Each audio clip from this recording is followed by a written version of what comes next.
ఆహ్వానం, నిర్ణయం, సిద్ధము చేయడం, ప్రవర్తించడం. క్రీస్తునాథుని ప్రియ బిడ్డలారా, ఆగమన కాల 2వ ఆదివారమైన ఈ రోజు తల్లి శ్రీసభ మనకు ధ్యానించడానికి ఇచ్చే 3 పట్టణాల ద్వారా ప్రభు యేసు మనకిచ్చే సందేశం మనం గ్రహిస్తాం. యేషయా ప్రవక్త గ్రంథములో, అదే విధంగా మార్కు సువార్తలో మనం ఇలా చదువుతుంది: ఎడారిలో ప్రభువునకు మార్గము సిద్ధము చేయడు. Prepare the way for the lord. ఎక్కడ, ఎలా? ఎడారి అయినా మన హృదయంలో. ఎక్కడ అంటే ఎడారి అయినా మన హృదయంలో.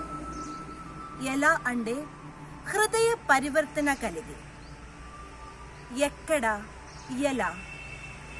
మనం అడిగే ప్రశ్నలు ఇది. ఎడారి అయిన మన హృదయంలో ప్రభు రావడానికి మన హృదయం సిద్ధము చేయడం. హృదయ పరివర్తన అంటే ఏంటి?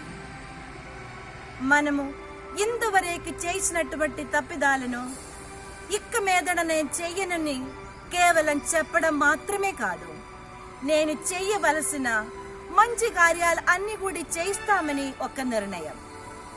మనలో ఉన్న గర్వం అని పర్వతాన్ని తీసివేసి దీనత్వాన్ని మనం నాటుకోవాలి.